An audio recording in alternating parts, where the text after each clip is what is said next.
Ladies and gentlemen, we will now begin the medical device session. I would like to turn it over to our first presenter, Mr. Austin Kim, Country Manager of Illumina Korea.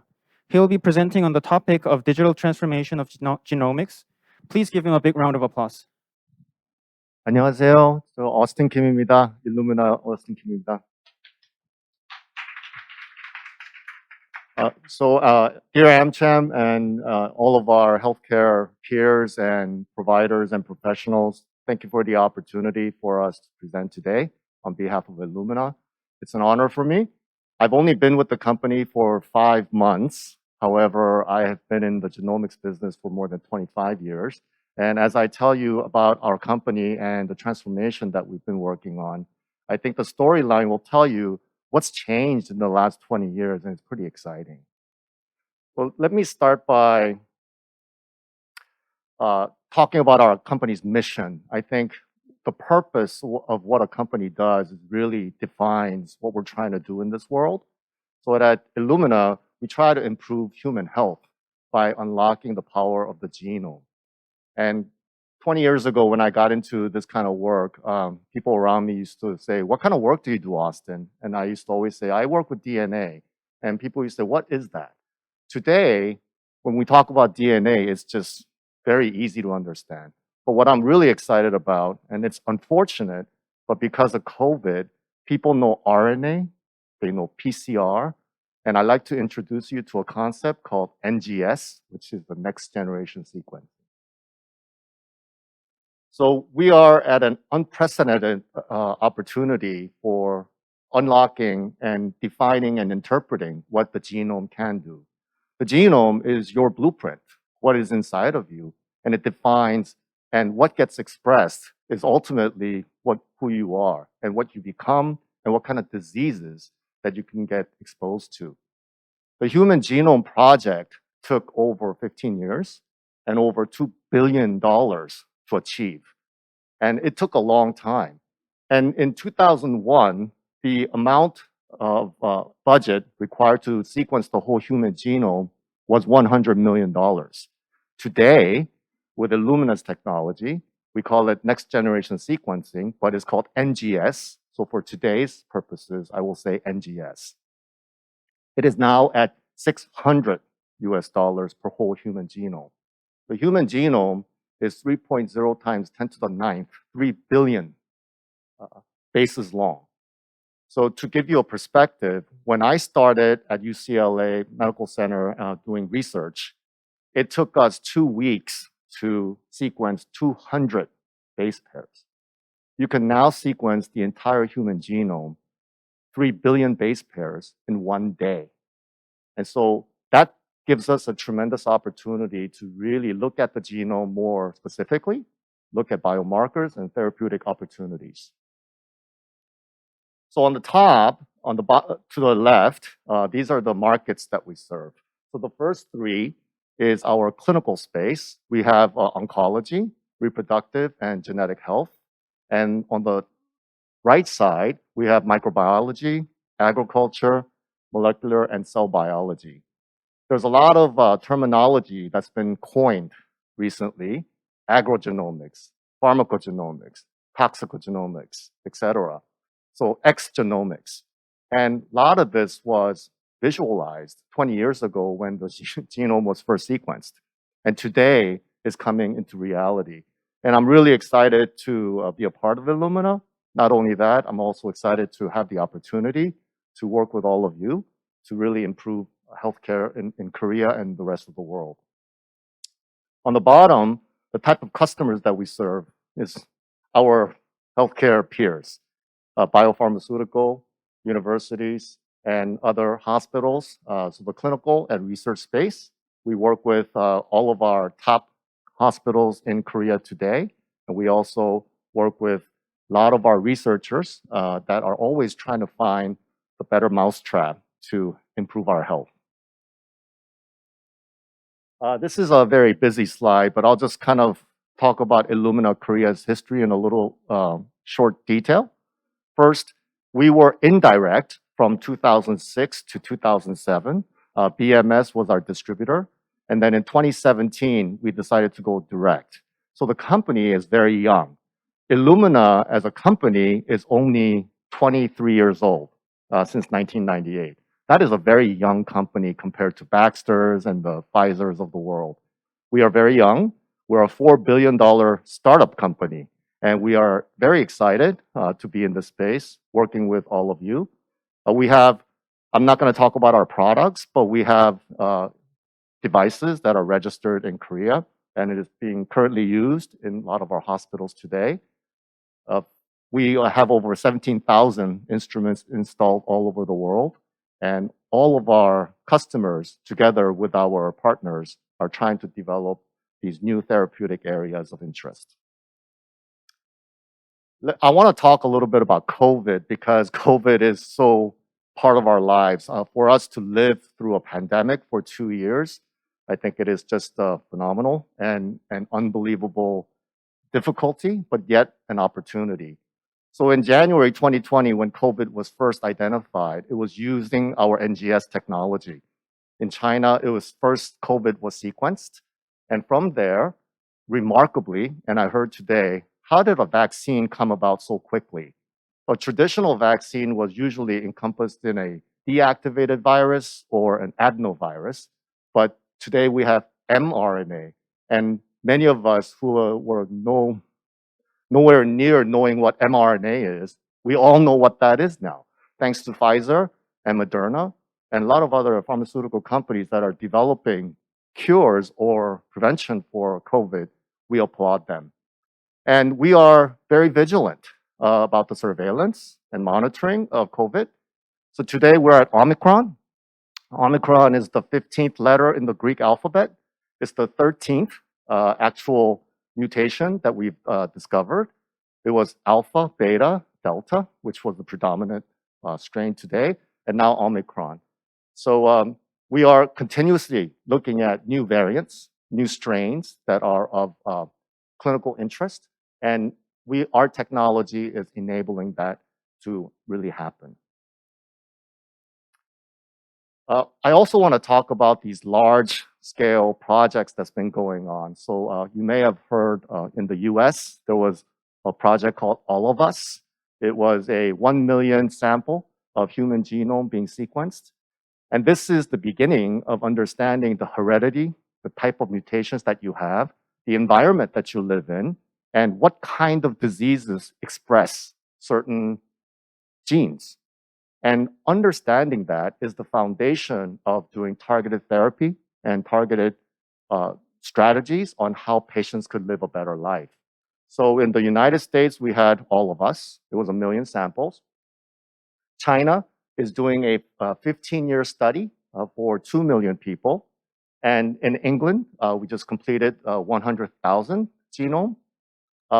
Thailand, Japan, Australia, all countries are jumping on the bandwagon to understand their population of their genetics. And let's not exclude Korea.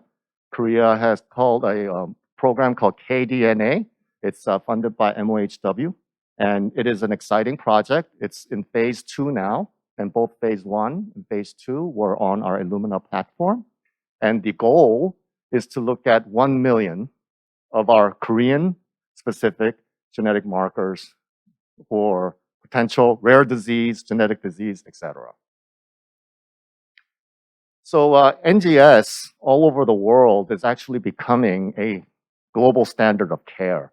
In the world, there's about 400 million people that's covered by insurance for the genetic disease diagnostic work. And the clinical value, economic value, and better patient outcome, we always talk about that. When we talk about reimbursement, we don't talk about the true benefit, the economic benefit to the hospital and to the society in general. But on average, each patient, you can save approximately 5,000 USD in indirect costs for length of care, early detection, being able to provide some sort of treatment early that could improve all of our lives. We have a major collaboration with Harvard University and University of Tübingen, which is German, and I'm not so good with German. In personalized medicine, so the goal of doing this population study is to really personalize your medicine. Imagine each person genetic profile tells you what medicine you need to take in order to have the highest efficacy and efficiency. Wouldn't that be a great world? And no matter how this world is changing, the environmental insults that we have with all the toxicity and pollution, as long as the medicine keeps up with that, we can continue to have healthier lives. So today, there are over 100 plus personalized medicines available today. 50% of the pipeline are developed around biomarkers and targeted therapy. There are over 1,000 clinical trials that's going on, and there are over 50 FDA-approved drugs on the market today. 20 years ago, this was all a dream. We used to say, oh man, can you imagine what genome can do for you? And I've been away from the genome market, but always kind of been in tune with it. And the fact that this is happening is just really exciting. Precision medicine, if you think about advanced cancer, cancer has many stages, right? And everyone knows that early detection is the way to do it.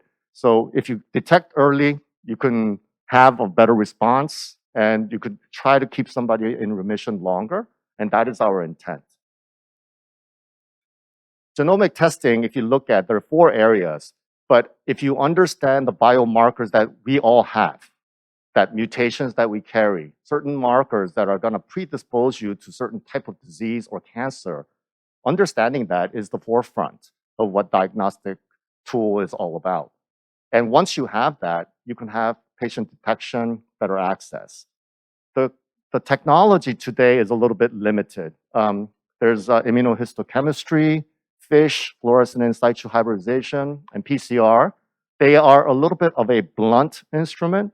And if we look at the opportunity of improvement is looking at the whole genome or the whole exome, which is the sequence part or the express part of your DNA, is where we really want to go.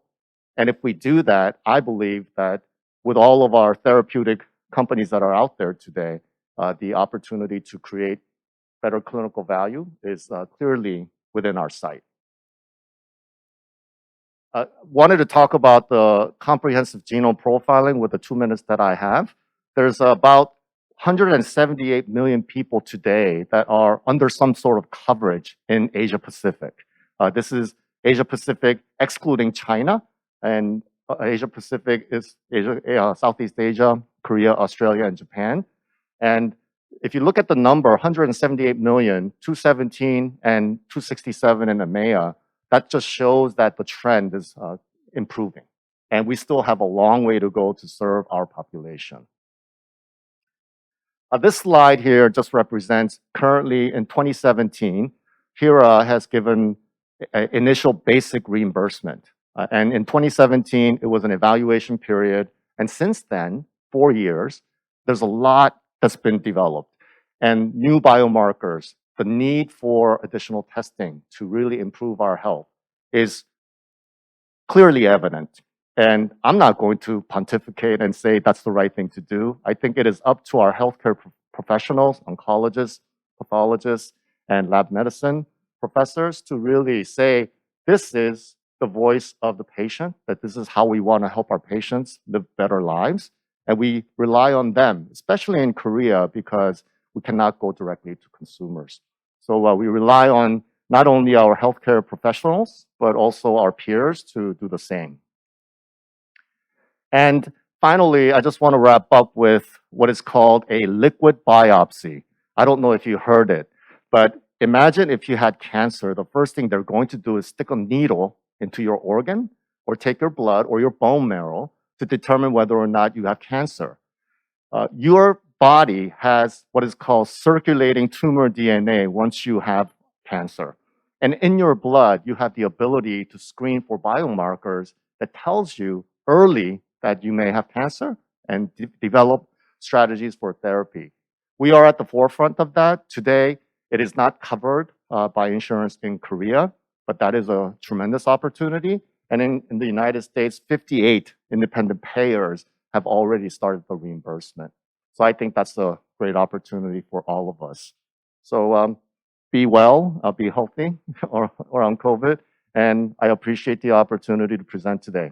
Thank you very much. Thank you very much, Mr. Kim, for your presentation. Now we will welcome Mr. Lee Sang-hyun, Public Sector Lead of Microsoft Korea, for the next presentation. He will be presenting on the topic of Microsoft Cloud for Healthcare. Please give him a big round of applause. 안녕하십니까. 저는 한국 마이크로소프트에서 공공사업을 담당하고 있는 이상현이라고 합니다. 오늘 이렇게 날도 춥고 하신데 시간 내서 이렇게 와주셔서 너무 감사드리고, 제가 발표할 수 있는 시간을 주신, 기회를 주신 주체분들께도 감사 말씀드립니다. 제가 오늘 드릴 말씀은 마이크로소프트가 가지고 있는 헬스케어 플랫폼에 관련되어 있는 말씀입니다. 저희가 마이크로소프트에 있는 클라우드를 설명드리려고 하면 아마 1박 2일이 모자랄 텐데, 오늘은 제가 시간에 맞춰서 잠깐 간단한 부분만 말씀드리고 넘어갈 수 있도록 그렇게 하도록 하겠습니다.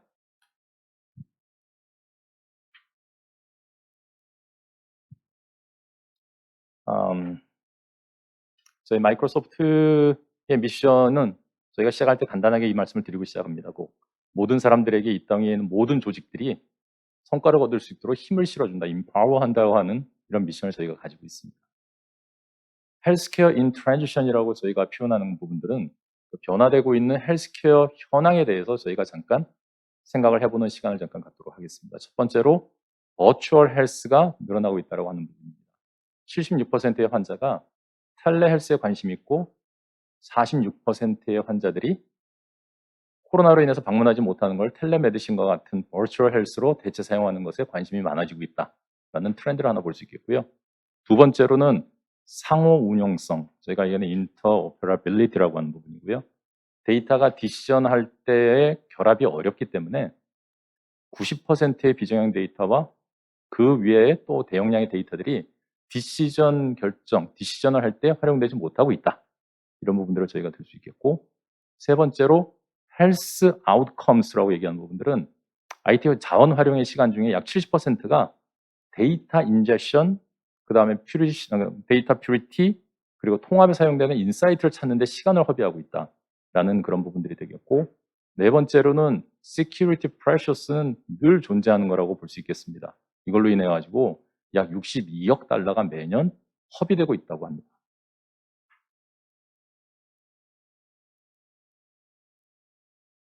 그러면 저희가 이것들의 변화의 흐름 속에서 마이크로소프트가 보고 있는 헬스케어 인텔리전스를 이끄는 5가지의 트렌드를 저희가 정리를 해봤습니다. 첫 번째로는 빠르게 떠오르는 기술이라 표현을 Rapidly Emerging Technology라고 저희가 얘기합니다.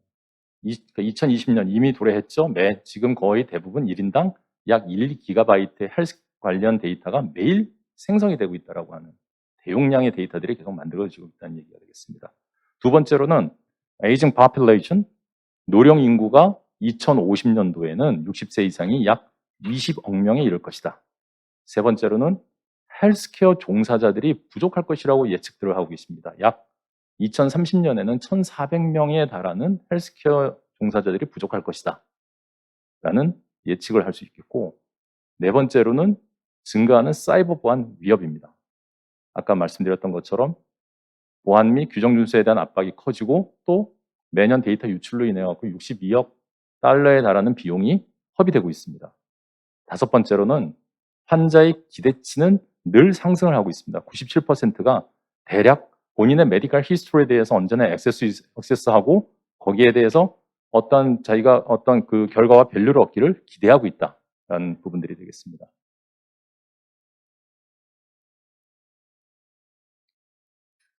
마이크로소프트 클라우드 포 헬스케어, 저희 클라우드 플랫폼은 저희 저희 본사가 소재하고 있는 미국 시애틀에서 2020년 5월에 온라인으로 개최된 빌드 행사에서 발표된 개념입니다. 여기에는 더 나은 경험, 더 나은 통찰력, 그리고 더 나은 치료를 제공하기 위해서 신뢰할 수 있는 통합 클라우드 기능 제공이라는 의미를 담아서 저희가 헬스케어 특화 클라우드를 발표했습니다.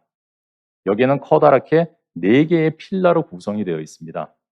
일부 여기에 표현되는 것들은 사실 헬스케어를 하고 있는 IT 회사들이 많이 인용하고 있는 그런 분류에 근거하기도 했습니다만, 첫 번째로는 Enhance Patient Engagement, 두 번째로는 Empower health team collaboration, 세 번째로는 improve clinical and operational insight, 그리고 네 번째로는 이것들을 모든 이러한 서비스들이 가능하게 뒷받침을 해줄 수 있는 protect healthcare information이 되겠습니다.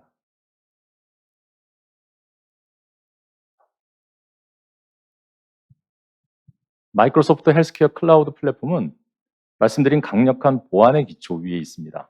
그래서 아까 말씀드렸던 이 세 가지의 커다란 필라별로 또 그 안에서 각각 세 가지씩 대응되는 시나리오로 저희가 구성해서 이것들을 서비스를 고객이 직접 구현할 수 있는 가이드를 제공해드리고 그것을 사용하실 수 있는 기반 기술들을 제공을 해드립니다.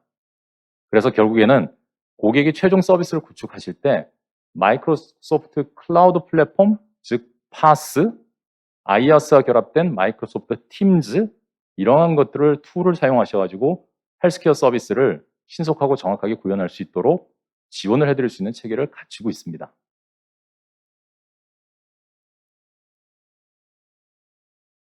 조금 복잡하게 보입니다만 저희가 표현하는 개념의 구성도입니다. 복잡합니다만 간단하게 해서 여기에 관련된 말씀을 드리면은 마이크로소프트는 플랫폼 컴퍼니입니다. 저희는 고객과 경쟁을 하지는 않습니다.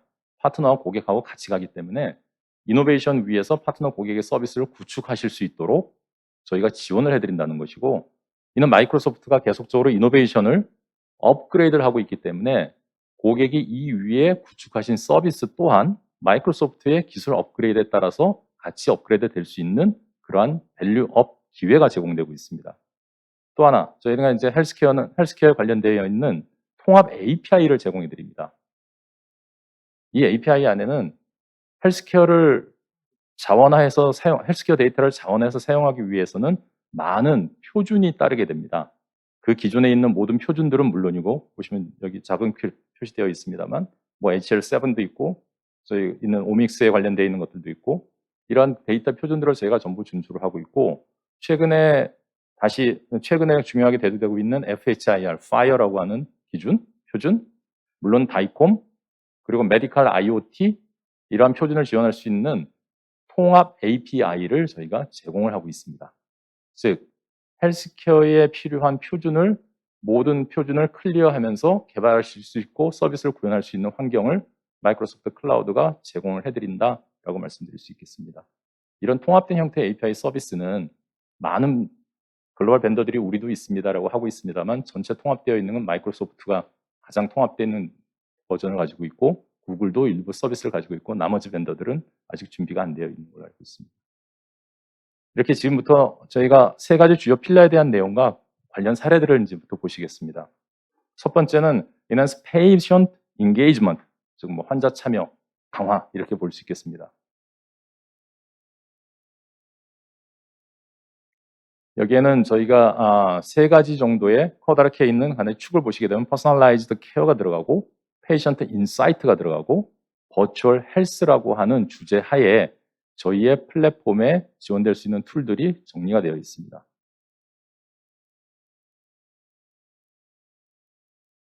사례를 보시겠습니다.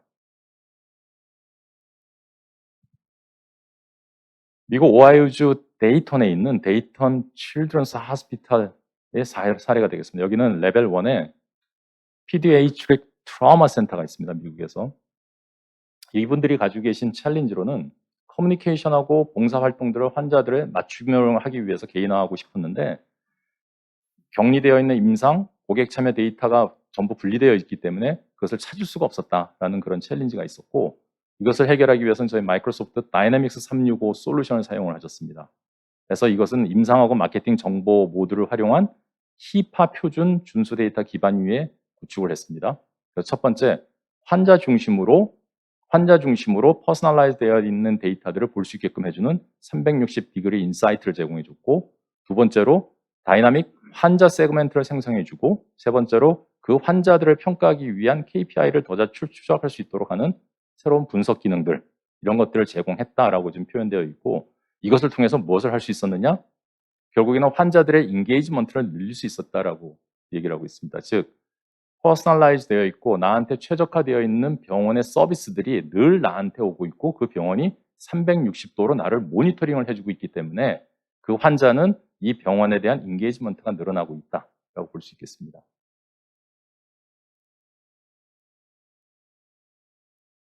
두 번째로는 마이크로소프트 팀즈, 그 다음 마이크로소프트 365 애저 플랫폼을 활용한 의료진의 팀 컬래버레이션, 팀워크 기반 메디컬 워크로드 이렇게 얘기할 수 있겠습니다. 저희 그 제품들, 솔루션들을 활용하셔가지고 실제 이것은 환자가 아니고 그 하시는 의료진, 그 다음에 그 의료팀에 있어서의 콜라보레이션을 증가시킬 수 있다라는 부분들이 되겠고, 사례를 보시게 되면은 미국 펜실베니아에 위치한 성 누가 병원의 사례를 말씀을 드리도록 하겠습니다. 이분들께서는 코비드-19에 대응해서 ICU의 입원을 좀 최소화시키고 싶었고, 이 산하에 있는 12개 병원의 많은 팀에서 바이러스 확산 방지하기 위한 프로토콜을 정의하기를 원하셨습니다. 그래서 이분들은 마이크로소프트의 팀즈를 활용해왔고 새로운 프로토콜을 개발하고 강력한 공유 툴이죠. 데이터를 공유하는 커뮤니케이션 계획을 만들고 코로나 사태에서 원격으로 환자와 커뮤니케이션 상태 등을 확인을 했습니다. 그래서 결국 결과적으로 환자 사망률을 5% 감소하고 평균 입원 2일을 단축했고, 세 번째로 인투베이션이라고 그러죠. 기도삭간 50%의 케이스를 감소하였다라고 하는 사례가 있습니다.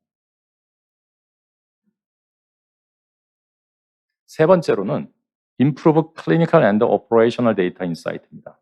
Operational Data라고 하는 것은 늘 실제적으로 발생하고 있는 거, Operational Analysis라고 하는 것은 발생과 동시에 저희가 분석을 해야 되는 사실상 아주 많은 복잡성이 요구되는 기술이라 하겠습니다. 이것을 통해 저희가 여러 시스템의 데이터를 연결하고 통합하고 위험을 예측하고 또 환자 치료, 품질 보증, 그리고 운영 효율성을 개선하는 데 필요한 인사이트 통찰력을 제공할 수 있게 됩니다. 첫 번째로는 데이터 인터오페러빌리티, 두 번째로 오퍼레이셔널 어널리시스, 세 번째로 클리니컬 어널리틱스 말씀드린 대로 이러한 구성으로 되어 있습니다. 세 가지로 구성되어 있습니다. 사례로 보시게 되면은 옥스너 헬스 시스템이라고 하는 루이지애나주에서 가장 큰 30개 병원하고 80개 헬스 센터를 좀 보유하고 계시는데, 옥스너 헬스 시스템에서 마이크로소프트 저희 클라우드 애저 기반의 에픽 기계학습 플랫폼을 사용했습니다. 에픽은 잘 아시겠죠? 미국에서 가장 지금 큰 EMR 벤더시죠. 에픽, 뭐 여긴 표시가 없습니다만 서너, 그다음에 세 번째 맥캐슨, 이러한 회사들은 사실 저희 마이크로소프트와 지금 협업을 하고 계십니다.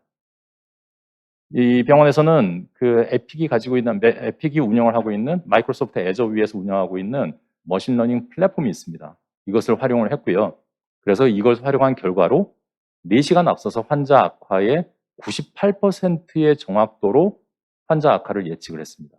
두 번째로 ICU 아웃사이드 코드를 44%를 줄였습니다. ICU 코드는 블루 코드, 저희가 얘기하는 생명을 구했고, 그 다음에 이 옥스너 하스피탈 그룹의 Rapid Response 마이크로소프트 팀즈를 통해서 전송된 이 사전 코드 경고를 통해서 더 빨리 의료진들이 환자의 상태에 개입을 하게 됐고, 환자를 보다 적극적으로 치료해서 더 많은 생명을 구할 수 있었다라고 하는 이러한 좋은 사례가 있습니다. 이 모든 게 마이크로소프트 헬스케어 클라우드 플랫폼 위에서 이루어진 사례라고 볼 수 있겠습니다. 오늘 제가 준비한 내용은 이렇게 간단하게 여기까지입니다. 모쪼록 제 생각에 모든 여기 계시는 분들과 그리고 의료 현장에서 저희 마이크로소프트 클라우드가 축적한 기술과 노하우가 유용하게 활용될 수 있는 기회가 좀 더 많이 있기를 기대해 봅니다. 감사합니다. Thank you, Mr. Lee, for your presentation. Now we will welcome Mr. Lee Sang-hoon, Director of R&D Center at Curexo, for the next presentation. He will be presenting on the topic of Journey Toward Medical Robot Business. Please give him a big round of applause. 예, 소개 감사드립니다. 예, 이렇게 뜻깊은 자리에 저희를 불러주셔서 대단히 영광으로 좀 생각하고 있습니다. 오늘 저는 한국에서는 새로운 분야인 의료 로봇 사업을 저희가 키워간 그런 경험을 좀 소개해드리도록 하겠습니다. 먼저 저희 큐렉소에 대한 소개와 그다음에 의료 로봇 시장에 대한 설명을 조금 드리겠습니다. 저희 큐렉소는 두 종류의 수술 로봇을 이제 저희가 개발해서 판매를 하고 있습니다. 주로 뼈에 관한 건데요. 큐비스 조인트는 관절 치환 수술, 그리고 큐비스 스파인은 척추 수술에 사용하는 로봇입니다. 그리고 또 한 종류의 이제 재활 로봇 모닝워크가 있는데요. 이것은 이제 그 뇌졸중이나 이런 환자를 위한 보행 훈련을 제공하는 로봇입니다. 이 세 가지 로봇들은 전부 다 국내와 해외 인허가를 다 획득을 하고 마찬가지로 국내와 해외에서 실제 임상 현장에서 사용되고 있습니다. 저희 큐렉소가 조금 생소하실 수 있는데 조금 히스토리가 복잡합니다. 회사에 대해서 간단하게 좀 소개해 드리겠습니다. 저희 큐렉소 역사는 1980년대 후반 IBM 왓슨 연구소로 거슬러 가고요. 거기서 세계 최초로 개발된 로보닥이라는 관절 치환 수술 로봇이 있습니다.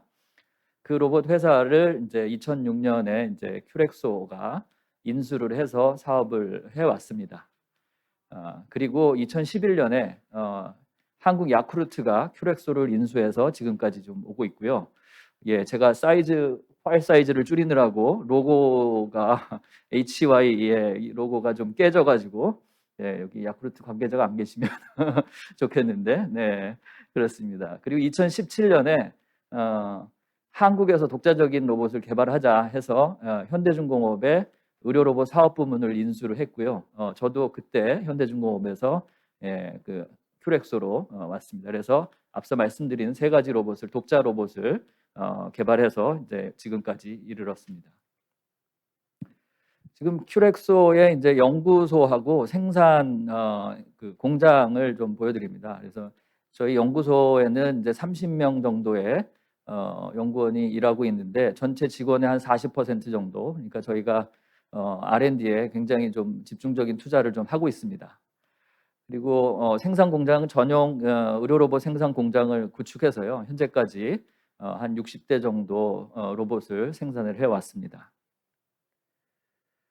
그리고 저희 로봇이 지금 국내와 해외에 사용되고 있어서 주로 국내에 있습니다만 미국이라든지 인도, 호주, 인도네시아 쪽에 소수의 로봇들이 나가 있고 주로 한국에 많은 로봇들이 좀 있습니다. 그 의료 로봇 시장 동향에 대해서 잠깐 소개를 좀 해드리겠습니다. 제가 얼마 전에 이제 구글로 이렇게 그 의료 로봇에 대해서 검색을 한 건데요. 여기에 보이는 사진에 있는 로봇들이 전부 다 실제 임상 현장에서 사용되는 로봇입니다. 한국엔 몇 개 없지만 굉장히 많은 로봇들이 한 30분만 조사를 해도 이렇게 많이 나옵니다. 복강경 수술 로봇이라든지 앞서 말씀드린 저희 이제 관절 치환, 척추, 재활 로봇까지. 그래서 보면 어떻게 보면은 아무래도 로봇의 시대다, 의료 로봇의 시대다, 이렇게 얘기할 수도 있겠습니다. 이건 시장 동향인데요. 시장은 제가 개발한 입장에서 제일 숫자가 큰 거를 조사해서 여기 가져온 거고요. 그것보다도 이제 시장 성장률을 20% 이상 굉장히 빠르게 성장하고 있다. 이런 것에 이제 주목을 하고 있고, 그런 굉장히 빠른 성장을 보이고 있다는 말씀 좀 드리고 싶습니다. 지금 저희가 사업을 하고 있는 관절 치환, 조인트와 스파인 쪽에 글로벌 그 임플란트 회사들의 마켓쉐어와 그 회사들이 보유한 수술 로봇을 제가 조사를 해서 이렇게 그림에 넣었습니다. 보시면 조인트 같은 경우 상위 1등부터 4등까지 글로벌 마켓쉐어의 이제 70% 차지하는데 모두 수술 로봇을 가지고 있고요. 이 조인트 쪽은 지금 수술 로봇이 없으면 임플란트 사업을 못할 정도로 이렇게 상황이 되고 있습니다. 스파인 쪽도 마찬가지로 여러 회사들이 로봇을 좀 보유하고 있고 아마 2, 3년 늦은 속도지만 그 조인트하고 비슷한 경향을 보일 걸로 생각을 하고 있습니다. 그리고 제가 호기심에 작년 1월부터 8월까지 이제 코로나 팬데믹이 심한 상황에서 로봇이 미국에서 얼마나 팔릴까 조사를 해봤습니다. 뉴스 사이트에서. 근데 거의 매주 저희가 사업하는 조인트와 스파인 로봇들이 공급된다는 뉴스들이 계속 나오고 있었습니다. 그래서 코로나에도 불구하고 로봇이 굉장히 좀 성장을 많이 하고 있구나, 이런 걸 좀 알 수 있게 됐습니다. 그리고 한국은 뭐 다 아시다시피 우리 임상적인 기술은 굉장히 세계 최고 수준이라고 말씀드릴 수 있고, 공학적 기술 또한 굉장히 높습니다. 이 두 가지를 잘 융합을 한다면 한국에서도 첨단 의료기기 산업이 육성 충분히 될 수 있을 거라 생각하고, 거기다가 한국은 또 세계에서 10번째로 큰 의료기기 시장을 보유하고 있습니다. 그렇기 때문에 국내에서 육성이 충분히 가능하고 이걸 바탕으로 해외로 나갈 수 있는 기회가 있다고 생각을 합니다. 저희 제품들을 간단하게 또 소개해 드리겠습니다. 먼저 수술 로봇인 큐비스 시리즈에 대해서 말씀드리겠습니다. 첫 번째는 큐비스 조인트입니다. 관절 치환 수술 로봇인데요. 관절 치환 수술은 이제 토탈리 아트로프레스티라고 해서 그 무릎에 관절염이 아주 심할 경우 인공관절로 대체를 하는 그런 수술입니다. 이 수술에서 중요한 거는 고관절 중심 무릎, 발목까지 일직선을 만드는 것이 굉장히 중요한데, 손으로 수술할 경우 이렇게 일직선을 만들지 못하는 경우가 뭐 가끔씩 있고요. 아주 가끔씩. 그럴 경우 인공관절의 수명이 줄어드는 그런 문제점이 있습니다. 저희 큐비스 조인트를 이용하면, 큐비스 조인트는 고속 밀링 커터를 이용해서 뼈를 정확하게 잘라냅니다. 그래서 사전에 수술 계획을 세우고 그 계획대로 정확하게 뼈를 잘라내고요. 그 사전에 지정된 안전 영역 안에서만 수술을 하기 때문에 안전성도 보장을 합니다. 그리고 깎는 그런 뼈를 자르는 역할을 로봇이 하기 때문에 상당히 편리하다고 말씀드릴 수가 있습니다. 그리고 또 하나의 특징으로는 이제 이 관절 치환이 뼈만 수술하는 것은 아니고 그 무릎의 인대나 근육에 영향을 많이 받는데, 수술 중에 무릎 사이의 간격을 그런 갭 체크라고 하는데, 간격을 측정함으로써 그런 소프트 티슈의 특성을 파악할 수 있고 그것에 따라 수술 계획을 변경할 수 있기 때문에 좀 유연하게 환자 맞춤형으로 수술을 할 수 있다고 말씀드릴 수 있겠습니다. 이게 수술 장면인데요. 카데바 사체 시험 영상인데요. 이제 뼈의 위치를 로봇한테 알려주는 정합 과정입니다. 그리고 로봇이 뼈를 자르는 장면이고요. 보시는 것처럼 정해진 영역 안에서 로봇이 뼈를 절삭하는 장면입니다. 이건 실제 수술 장면인데요. 말씀드린 대로 정확하게 그 정해진 안전 영역 안에서 수술을 하고 있습니다. 그리고 이거는 이제 수술 끝난 후 평가를 위해서 소프트 티슈를 평가하는 갭 체크하는 건데요. 이 갭 체크는 수술 전, 수술 중, 수술 후 다 하실 수 있는 기능입니다. 그래서 작년 6월에 저희가 최초 국내 허가를 받은 이후에 지금 한 인도와 우리나라 20개 병원 정도에 지금 저희가 로봇이 사용되고 있습니다. 그리고 지금까지 한 700건 이상, 지금은 그보다 훨씬 좀 많아졌을 것 같은데 많은 수술을 하고 있고, 앞서 말씀드린 대로 관절 치환 수술 로봇의 경쟁 상황이 치열하다 보니까 저희가 제품 출시하자마자 이렇게 많은 수의 보급을 할 수 있었던 것 같습니다. 다음은 큐비스 스파인입니다. 척추 수술 로봇인데요. 척추 수술에서 척추 나사모 삽입을 도와주는 로봇입니다. 이 척추 유합술이라고 하는데 나사못을 척추뼈에 정확히 삽입을 해야 됩니다. 그렇지 않고 잘못 놓게 되면 아래쪽처럼 환자한테 굉장히 위해를 많이 가할 수 있고요. 또 이것 때문에 의사 선생님들께서 수술 중 엑스레이를 많이 찍으면서 하시게 되는데, 그렇게 되면 방사선 피폭 문제도 생기게 됩니다. 저희 큐비스 스파인이 수술하는 애니메이션입니다. 이렇게 수술 계획을 수술 중에 세우는 장면이고요. 그다음에 계획대로 로봇이 가이드를 해서 나사못을 삽입할 수 있도록 합니다. 그리고 나사못이 삽입되는 것을 저렇게 위치 정보를 제공을 하게 됩니다. 저희가 이런 것을 가능하게 하기 위해서 수술 중에 시암이라는 2D 엑스레이 장치를 2번을 찍어서 AP와 레터럴을 찍어서 3차원 공간상의 위치를 찾아내는 기술을 저희가 보유하고 있습니다. 그리고 지금 개발하고 있는 마무리되고 있는 건데 딥러닝을 이용해서 사전에 CT를 찍어서 CT를 가지고 수술 계획 세우신 후에 수술 중에 엑스레이를 찍어서 서로 매칭을 시켜서 수술 위치를 알아내는 그런 기술도 보유하고 있습니다. 이게 실제 수술 장면인데요. 수술 계획을 이제 의사 선생님께서 하고 계시고요. 그리고 계획대로 로봇이 그 위치로 이동을 해줍니다. 이게 사실 두 번째 수술이라 교수님이 많이 망설이고 있는 게 좀 보이실 텐데요. 예. 그리고 나사못을 지금 삽입하고 있습니다. 지금 나사못 삽입할 때 선생님께서 모니터를 주시하면서 제대로 들어가고 있는지 모니터링 하고 있는 장면입니다. 다음 마지막으로 재활 로봇인 모닝워크입니다. 이 고령자나 환자에서 이제 보행 능력은 굉장히 삶의 질을 좌우하는 굉장히 중요한 인자인데요. 이 보행 훈련을 시키는 게 굉장히 어렵습니다. 보시는 것처럼 환자의 이제 낙상, 넘어짐을 방지하기 위해서 보행 훈련을 하는데도 불구하고 이제 허리춤을 잡고 있죠. 로봇을 사용한다면 보행 훈련, 보행 패턴과 체중 지지, 낙상을 방지하는 것은 로봇이 담당하고 치료사는 환자의 정확한 그 보행 궤적을 만드는데 더 집중할 수 있고 환자의 치료 의지를 높이는 이런 역할을 할 수 있어서 더욱 효과적으로 치료할 수 있고 더 많은 이제 그 훈련량을 제공할 수가 있습니다.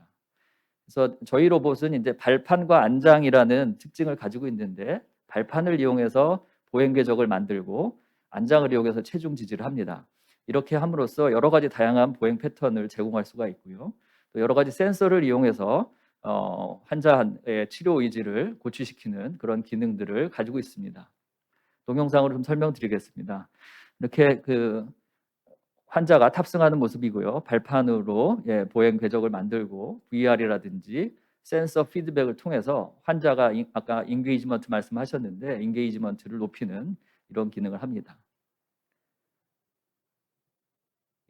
그리고 그 소화도 이렇게 벌써 영상이 좀 끊어졌습니다.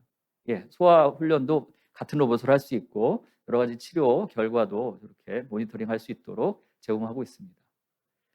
이것은 그 저희 모닝워크를 이용해서 뇌졸중 환자 치료한 동영상인데요. 첫 주에 훈련할 때는 이렇게 보행이 부자연스럽다가 3주 차가 되면 굉장히 자연스럽게 보행을 하고 계시는 걸 보실 수 있습니다.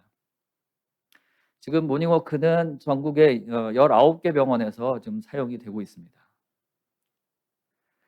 저희가 지금 개발한 이력하고 앞으로 갈 길에 대해서 간단하게 설명드리겠습니다. 아까 안장 발판형이라고 했는데 안장 개념을 지금 평가하기 위한 동영상입니다. 오래전에 이렇게 저희가 개념부터 출발해서 실제 제품까지 각 단계에서 겪을 수 있는 문제점들을 해소해 가면서 사업을 개발해 왔습니다. 그리고 또 이 의료로봇 사업이 굉장히 새로운 산업이기 때문에 이런 산업 생태계도 저희가 구축해 가면서 했습니다. 연구, 임상이라든지 개발, 제조, 판매까지 전체적으로 저희 파트너십을 만들어 가면서 좀 기술 개발을 해왔고 제품 사업을 좀 만들어 왔습니다. 마지막으로 저희가 앞으로 가려고 하는 것은 지금까지는 치료의 특정 단계에 집중한 그런 로봇들을 개발해 왔는데 앞으로는 이제 질환의 발병부터 최종 회복까지 전체의 이제 환자 치료 여정, journey of treatment라고 뭐 얘기할 수 있는데 이런 것을 다 커버할 수 있는 그런 그 솔루션을 지능형 솔루션을 만들어 나가려고 합니다. 경청해 주셔서 감사합니다.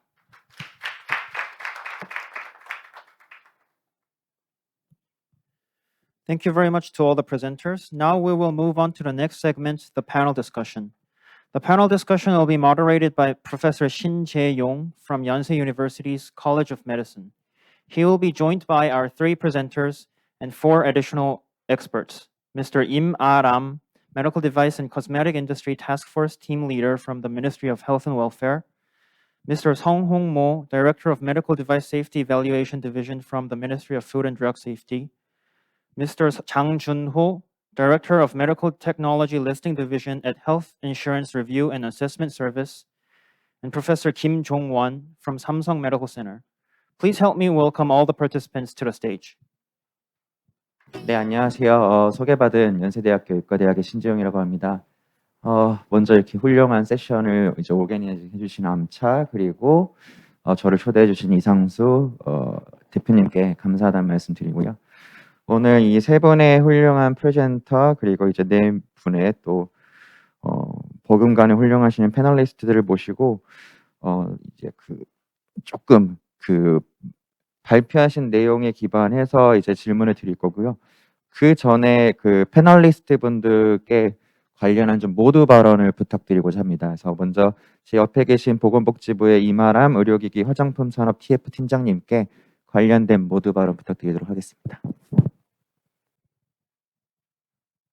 예, 감사합니다. 보건복지부 의료기기 화장품 산업 TF 팀장을 맡고 있는 임아람이라고 합니다. 오늘 이 세션의 주제가 디지털 헬스케어로의 전환 이렇게 돼 있었는데요. 디지털 헬스케어라고 했을 때는 저희가 생각하기에는 이제 기존의 의료 서비스라든지 의료기기 장비 뭐 이런 것들이 이제 정보통신 기술과 융합한 것으로 되게 범위가 넓다고 생각이 됩니다. 그중에서 이제 의료기기를 담당하는 입장에서 저희가 작년에 이제 의료기기 산업 육성 지원 및 그리고 혁신 의료기기 지원에 관한 법률이라는 법을 시행하면서 이제 시작처와 함께 이제 의료기기 산업 전반에 대한 육성, 특히 이제 이런 디지털 헬스케어와 관련된 기기를 비롯한 어떤 혁신적인 기술을 적용한 의료기기에 대한 지원 정책을 추진하고 수립해 나가고 있습니다. 특별히 이제 혁신 의료기기 지정이랑 또 혁신형 의료기기 기업에 대한 인증이 이 법에 따라서 저희가 하고 있는 정책들인데, 혁신형 의료기기 지정과 지원은 이제 시각처에서 하고 있고, 저희 복지부에서는 혁신형 의료기기 기업 인증과 그 인증 기업에 대한 지원 사업을 추진을 하고 있습니다. 그래서 아직 이제 작년에 법이 시행되었고, 법에는 이제 혁신형 의료기기 기업으로 인증이 되면은 인증 기업에 대해서 국가가 이제 주도하는 연구 개발 사업에 대해서 좀 우선권을 부여를 하고, 또 세제 혜택을 부여를 하고, 각종 법에 따른 이제 부담금을 감경한다든지 이런 지원들이 수반이 되고요.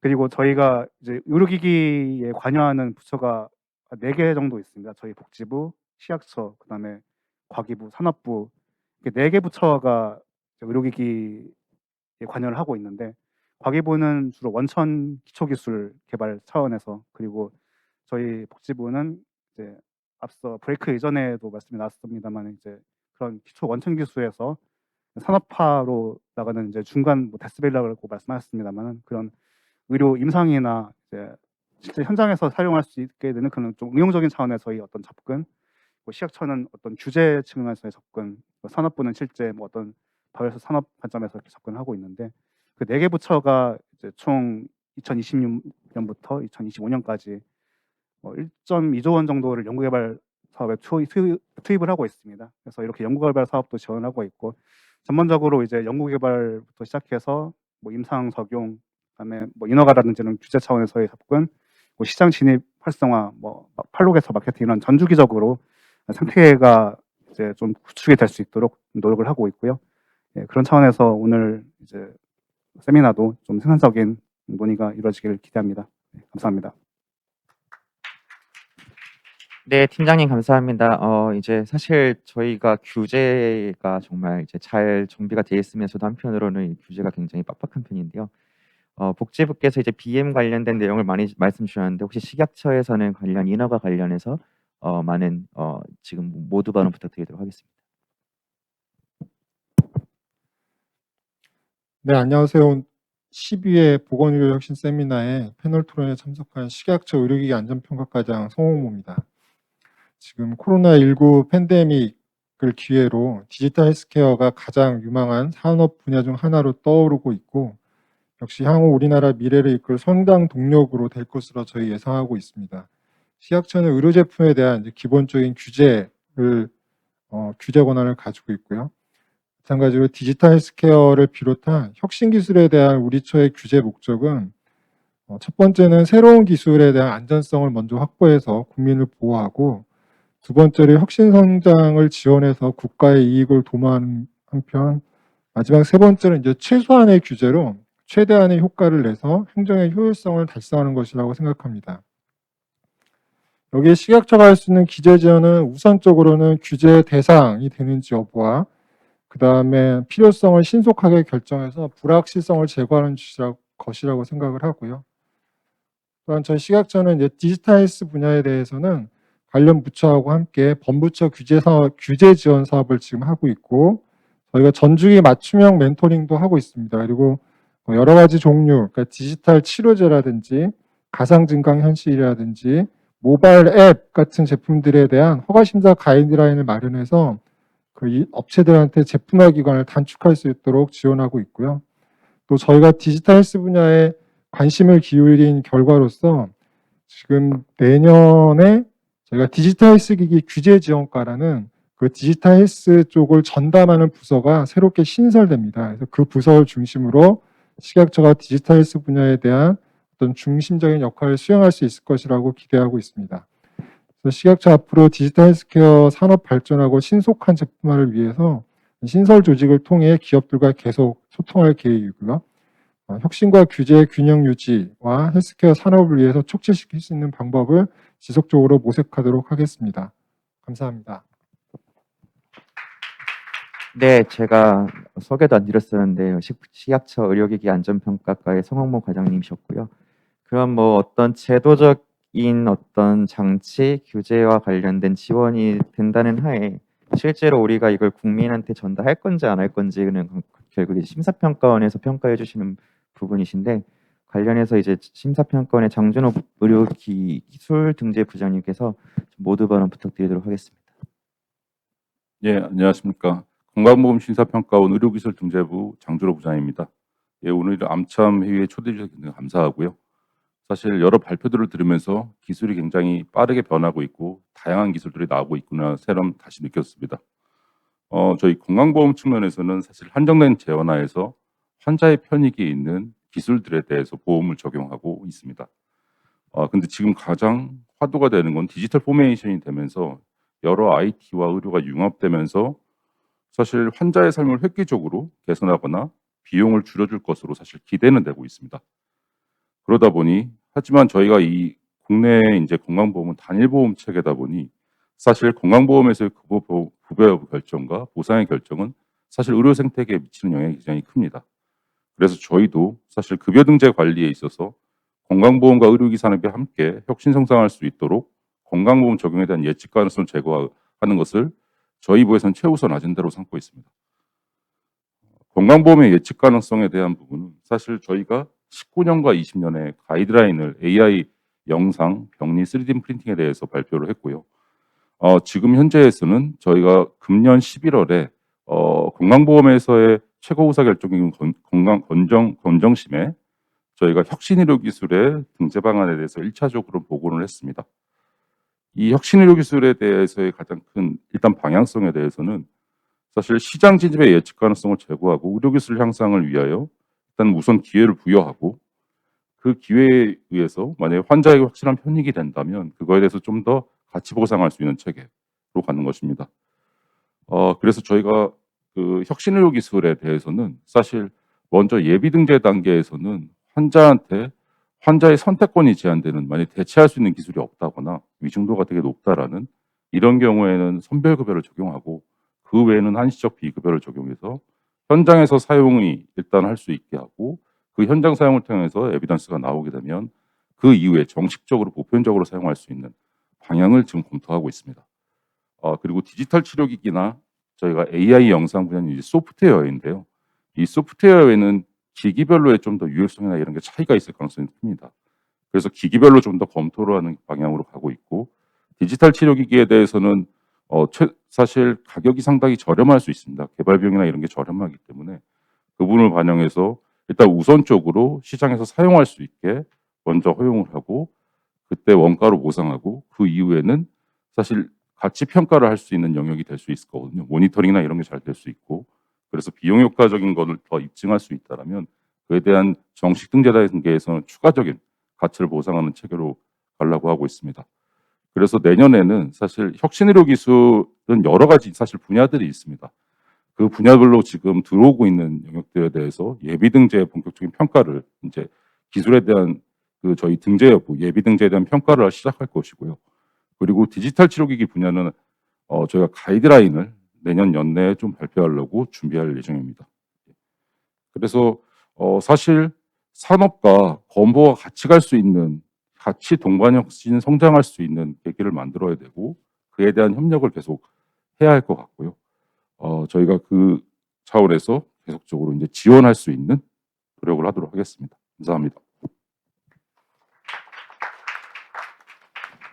네, 장준호 부장님 감사합니다. 이렇게 세 개 부처 그다음에 이제 관련 산하기관에서 열심히 적극적으로 지원해 주신다고 하셨으니까 저희가 기대가 크고요.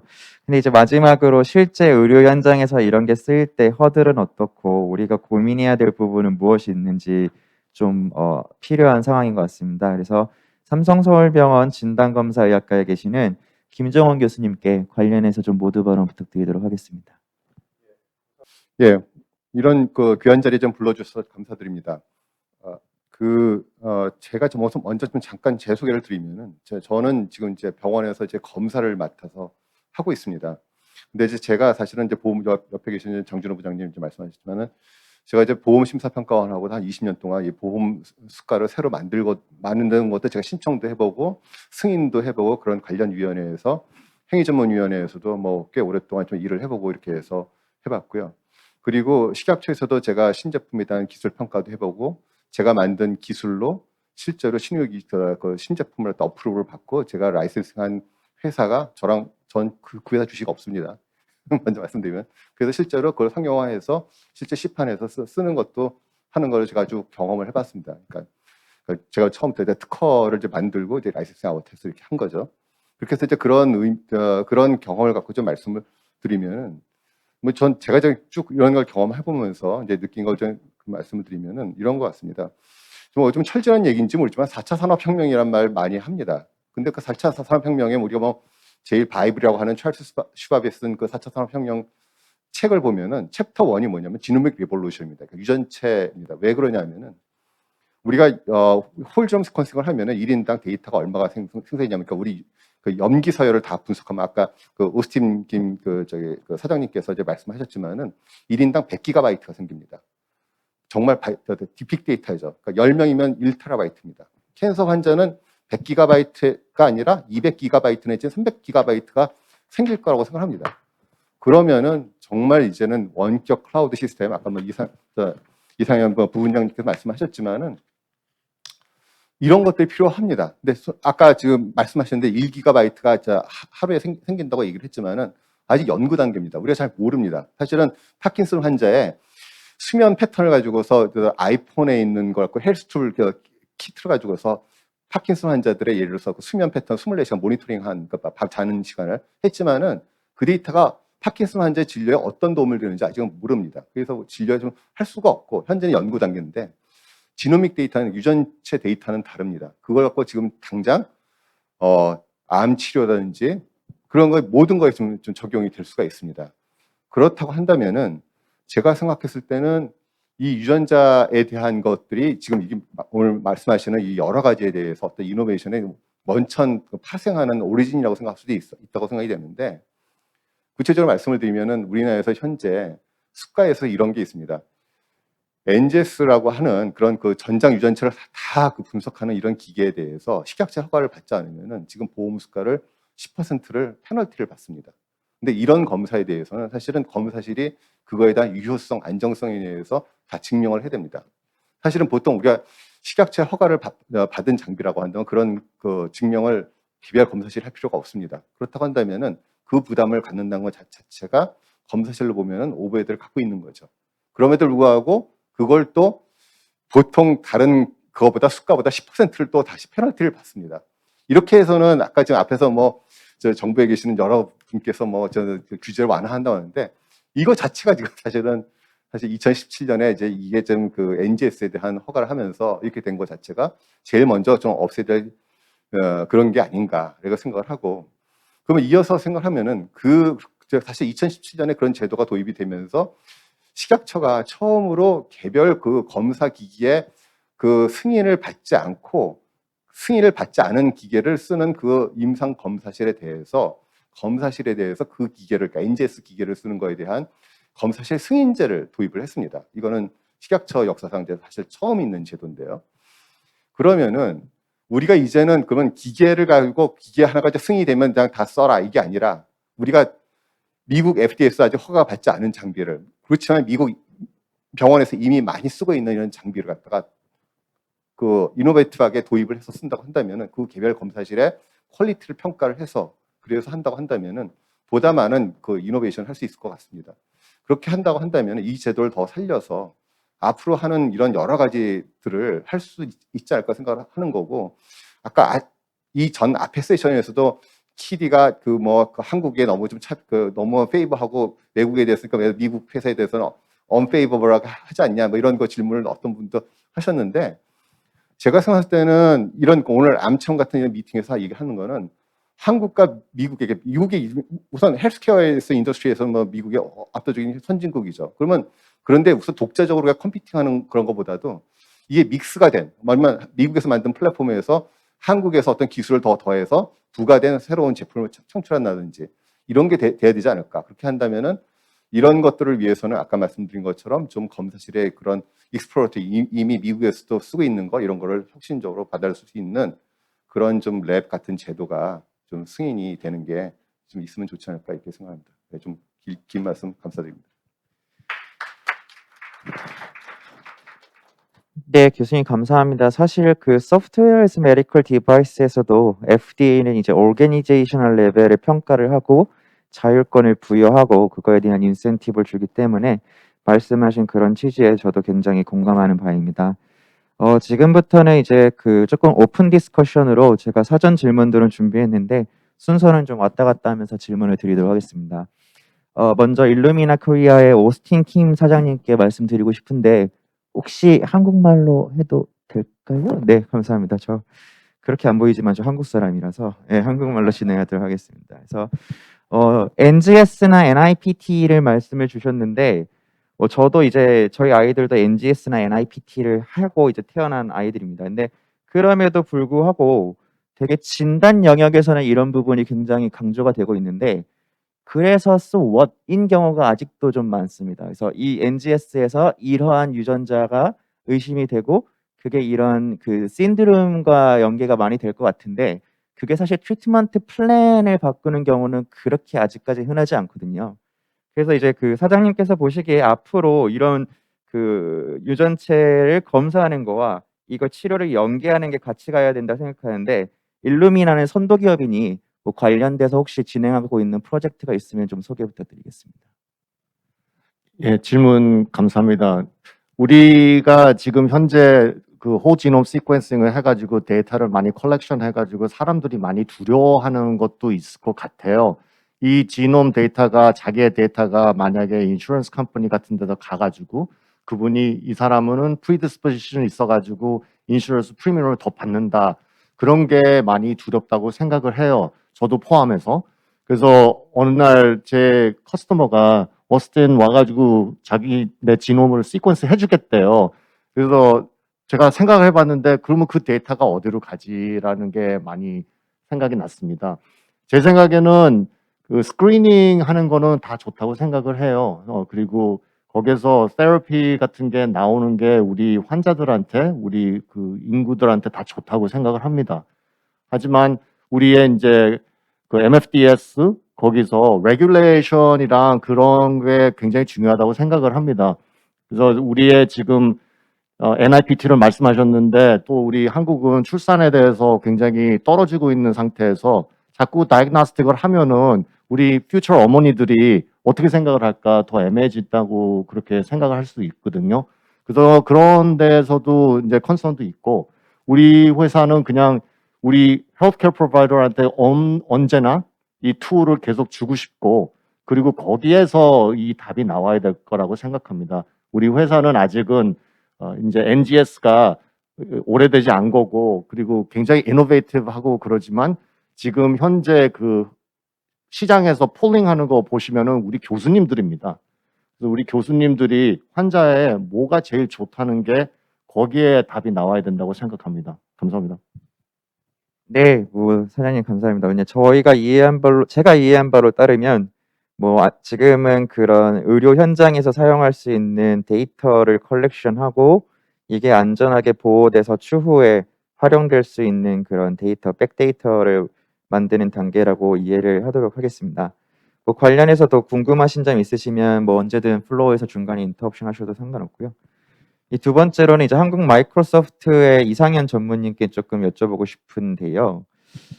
우리나라에서 이제 의료 데이터를 이제 클라우드 시키고 활용하는 게 다 중요하다고 생각합니다. 누구나 생각하고 보건복지부에서는 이제 MyHealthWay라든지 그런 이 플랫폼을 이제 적극적으로 이용하려고 하는데 그럼에도 불구하고 모두가 해야 된다고 생각하지만 실제로 어떻게 해야 될지도 모르겠고 더 큰 문제는 이게 법규적인 이슈 그게 이제 가장 강한데요.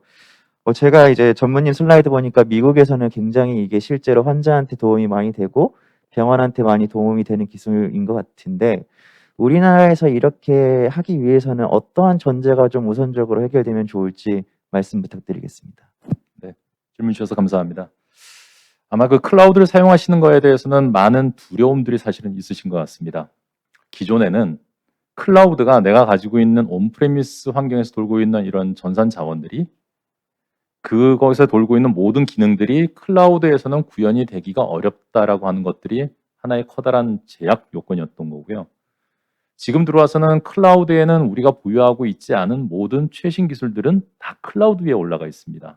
글로벌 리딩 컴퍼니들 전부 클라우드 베이스로 전략을 하고 있기 때문에 그러면 모든 기술들은 거기 들어가 있는데 지금도 전환이 안 되고 어떤 허들이 있다는 얘기는 저희는 그게 다분히 어떤 심리적인 부분들이거나 혹은 우리가 아직 그 매니지먼트에 대한 확신이 없어서 그런 부분들이 있다라고 생각을 합니다. 그래서 지금 보면은 또 한편으로는 아직은 클라우드는 시기상조다라고 생각하시는 그런 합리화 이런 부분들도 좀 있다고 제가 생각이 들고 두 번째로는 실제 운영하시는 부분들 입장에서는 데이터 레지던시 관련해 갖고 사실 엄청나게 많은 레귤레이션들이 존재하게 됩니다. 그래서 그 레귤레이션들을 내가 어떻게 충족을 하지라고 하는 그런 두려움들이 있으십니다. 근데 사실 그런 대부분의 그러한 레귤레이션들은 클라우드 벤더들이 커버리지를 다 하고 있습니다. 그러니까 쉽게 말씀드리면 옛날에 한참 전에 저희가 그 종이 차트 EMR을 쓰실 때 전자 차트로 저희가 넘어가면서 있었던 그런 많은 두려움들이 있으셨을 것 같습니다. 근데 그것도 지금은 전자 차트를 쓰고 있는 전자 EMR 쓰고 있는 게 너무나 지금 자연스러운 현상이 된 것처럼 그러한 트랜지션하는 과정 중에 있다고 생각을 하고 있고 어느 분이 가장 이거 두려움을 떨치고 넘어갈 수 있느냐 하는 것은 그 기업과 집단의 이노베이션의 수준이라고 저희는 보고 있습니다. 정리해서 말씀드리면 그러한 부분들의 두려움을 갖고 있는 부분들은 이미 클라우드 벤더들이 기술적으로 다 해결을 해놨고 그것을 지원해 드릴 수 있는 체계를 가지고 있다라는 것이 핵심이 되겠고 또 많은 부분들의 유저들 입장에서는 사실 유저는 저분이 온프레미스 환경에서 제너레이션 되어 있는 데이터인지 클라우드 데이터인지 구분을 못 하십니다. 나는 최종 서비스만 보니까. 그러니까 그분들의 언제나 포인트는 빨리빨리 바로바로 뜨면은 나는 만족하다 보니 모든 IT 매니지먼트들이 전부 그런 프로그레스 스피드에만 집중을 했지 데이터와 서비스를 활용하기 위해서 클라우드로 가야 된다라고 하는 주제에는 집중을 못 하셨던 것 같습니다. 이런 부분들이 좀 우리가 가지고 있는 넘어야 되는 하나 이노베이션을 가기 위한 하나의 허들이라고 생각을 하고 있고 마지막으로는 아까 제가 많은 부분들의 사례를 말씀드렸는데 대부분 다 미국 사례 물론 저희 회사가 미국 회사니까 그럴 수도 있습니다. 다국적 회사죠 지금은.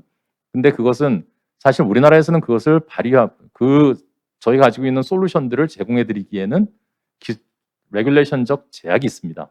국내에서 클라우드를 관련되는 그 클라우드 시큐리티 어슈어런스 프로그램이라고 하는 국내 CSAP 인증이 따로 있는데 이것을 미트할 수 있는 외국 회사들은 없습니다. 우리나라 회사만 할 수 있게끔 만들어져 있는 형태이죠. 우리나라 산업도 보호하셔야 되니까 충분히 이해는 합니다.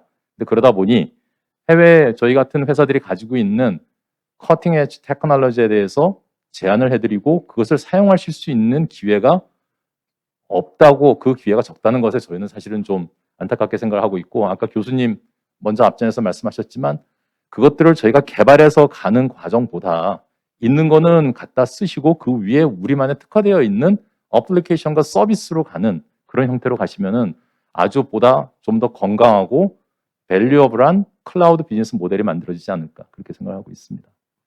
네, 전문의 감사합니다. 저도 뭐 외국 다국적 그 의료기관이랑 벌추얼 트라이얼을 해보려고 했더니 안 되는 게 많더라고요. 데이터 호환도 문제가 있고 또 이제 개인정보보다 의료법이 상위의 개념이라고 해서 민감정보 처리에 관련 이슈 같은 게 좀 있어서 그냥 포기했습니다. 포기하고 이런 걸 하느니 다른 걸로 논문을 더 쓰는 게 맞겠다 뭐 이런 생각을 좀 해본 적이 있었고요.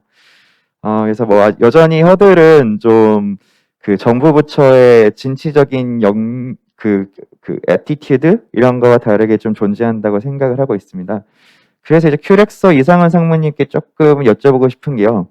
뭐 규제적으로는 그렇다 치더라도 사실 국내 이 그 의료기기 회사가 소위 얘기하는 GPS 또는 매직트로닉 이런 회사들의 브랜딩 파워에서 밀리는 게 있지 않습니까? 그래서 저희도 항상 수업에서 학생들한테 얘기하는 게 우리나라의 기술력이 아무리 좋더라도 의사들이 기본적으로 신뢰하는 거는 그 GPS라든지 매트로닉이라든지 이런 그 브랜딩이 주는 크레더빌리티, 릴라이어빌리티의 이슈를 어떻게 제거하는지가 굉장히 어렵다라고 생각을 하고 있습니다. 그래서 실제 해외 지층에 진출을 많이 하고 계신데 이런 비슷하게 겪고 있는 어려움이 있으시면 좀 말씀 부탁드립니다. 예. 저희가 겪고 있는 큰 어려움 중에 하나를 잘 말씀해 주신 것 같은데요. 사실 얘기를 두 가지 국내와 해외로 좀 나눠서 좀 얘기를 한번 해보겠습니다. 이제 국내 대학병원은 말씀하신 대로 이제 국산 의료기기 활용률이 굉장히 낮은 걸로 이제 많이 알려져 있죠. 저희도 국산 의료기기 회사로서 처음 시장 진입할 때 굉장히 어려움을 겪었었습니다. 그런데 지금도 아직 뭐 격차는 뭐 글로벌 회사에 비해서 굉장히 크다고 얘기는 할 수 있지만 적어도 국내에서는 좀 많이 극복을 해 나가고 있는 중입니다. 그 과정에 이제 정부의 이제 시범 보급 사업 이런 것들이 좀 많이 도움이 됐는데요. 이제 실증을 대학병원에서 좀 하게 하고 그리고 저희가 만든 제품이 이제 다행히도 성능이나 효과가 좋았기 때문에 제품에 대한 신뢰도 그 기간에 이제 쌓을 수가 있었습니다. 그래서 이런 식으로 국내에서는 좀 이런 신뢰 문제 이런 걸 해결해 나갔고 하나 재밌는 뭐 얘기를 드리면 해외 업체하고 지금 사실 직접 경쟁을 하고 있습니다. 우리나라에 허가받은 제품들. 그래서 정형외과나 재활로봇 다 글로벌 회사들하고 경쟁을 하고 있는데 굉장히 선의의 경쟁을 하면서 저희가 시장에 참여하니까 제품의 가격이 대폭 하락하는 이런 현상이 생겼습니다. 뭐 정형외과 수술 로봇 같은 경우는 거의 절반까지 가격이 떨어지고 이런 것들이 이 경쟁 과정에서 발생했고 저희도 경쟁을 하기 위해서 제품 수준을 높이고 성능을 높이고 이런 일들을 아주 부단히 했고요. 그런 게 아마 이런 국내에 이런 첨단 의료기 기업이 있는 그런 산업을 육성하는 어떤 선순환 효과가 있지 않은가. 국내 기업이 없었다면 그런 비용적인 측면 이런 게 다 우리 국민이 부담해야 되는 이런 부분이 될 수 있는데 이런 것들이 이제 좀 해소되는 이런 재미있는 사례가 좀 있었고요. 해외는 좀 저희가 사정이 조금 다릅니다. 이제 브랜드 문제도 있지만 어차피 해외도 의료 로봇은 다 이제 새로 하는 이런 산업이기도 하고 그렇습니다. 이제 저희한테 도전은 이제 의료 로봇이라는 것이 다른 기기하고 조금 다르게 그 판매가 끝이 아니고 시작입니다. 그래서 사용법의 교육, 그다음에 운영할 때 사용 지원, 그리고 기능을 끊임없이 업데이트 해드려야 되고 유지 보수를 해야 되고 이런 지속적인 지원이 필요한데요. 국내에서는 뭐 국내 병원들이 그런 교육을 받으신 후에 운영을 하실 수 있는데 저희가 해외 몇 군데 나가봤더니 상황이 많이 다릅니다. 특히 미국은 로봇 담당 전문가를 배치해 줄 것을 좀 요구를 하고 있고, 예, 이렇게 되면 저희 같은 작은 회사가 해외에 나가서 그런 서포트까지 하기가 상당히 어려운 그런 상황이고요. 이게 굉장히 숙제고 저희는 지금 생각하고 있는 게 그 현지에 좋은 파트너를 만나는 게 굉장히 중요하다고 생각하고요. 특히 주력 시장이 미국이기 때문에 미국에서는 더더군다나 더 좋은 파트너를 좀 찾아야 된다고 생각하고 또 이 협력의 방법에 대해서는 굉장히 다양한 방법이 있을 수 있어서 그런 것들을 많이 좀 고민하고 있습니다. 이런 걸 통해서 브랜드 문제라든지 해외 사업 문제를 좀 해결해 나가려고 고민을 하고 있습니다. 네, 상당히 감사합니다. 사실 저도 말씀 안 해주시면 이제 조인트 벤처 관련해서 좀 여쭤보려고 했었는데 마지막에 해주셨기 때문에 되온 것 같고요.